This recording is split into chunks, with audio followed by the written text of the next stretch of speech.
जब कोई भी व्यक्ति ये कहने लगे कि अब मैं कितने दिन तक जीवित रहूँगा, जब तक जीऊँगा तो चैन से जीऊँगा और जब मर जाऊँगा तो क्या होगा मेरा? इस तन को जला दिया जाएगा या फिर दफना दिया जाएगा या फिर कहीं पे जंगल में छोड़ दिया जाएगा या फिर कुछ भी कर दिया जाएगा, लेकिन जब तक जीवित अवस्था में रहूँगा तब तक तो अच्छे से खाऊँगा, पीऊँगा। यही भारतीय दर्शन में इसको चार्वाक दर्शन कहते हैं। चार्वाक दर्शन एक ऐसा दर्शन है जो इहलोकवादी है, जिसे भौतिकवादी दर्शन कहते हैं।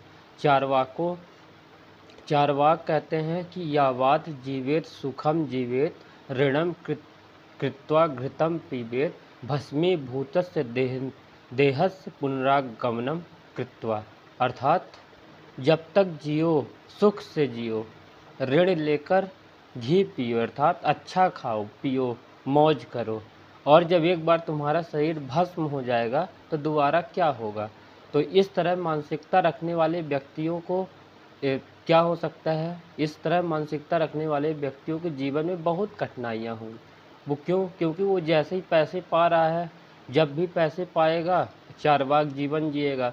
चार्वाक जीवन जिएगा अर्थात वह अपने जेब में खाने की चेष्टा रखेगा, जेब में कंट्रोल नहीं करेगा और फालतू खर्च करेगा, तो परेशानियों से लगातार घिरा रहेगा। इसलिए जब भी ऐसा कोई भी कहे आपको कि आप जब तक जीऊँगा तो अच्छे से खाऊँगा, जो भी है मौज से खाओ, एक दिन मर जाना है, उसे आप ये भी समझाइए कि आप यदि मौज से खाएँगे आज, तो कल आपको परेशानी होगी तो आप क्या करेंगे? तो आप कर्ज़ में डूब जाएँगे।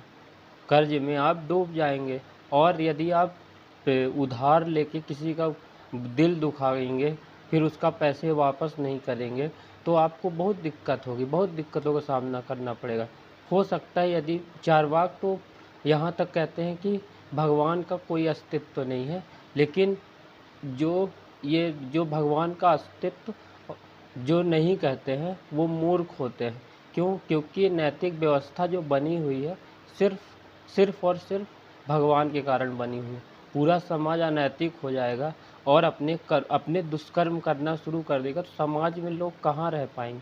तो इस वजह से जो चार्वाक जीवन जी रहे हैं, उनके लिए मेरे यही सलाह है कि कृपया जो भी इस जीवन में जो है सुख भोग करो, लेकिन सीमित सुख भोग करो। क्षणिक सुख के लिए आपने क्या कर दिया? अब क्षणिक सुख के लिए आपने ऐसे कृत्य करेंगे जिससे आपको तो नुकसान होगा ही, आपके परिवार को नुकसान होगा।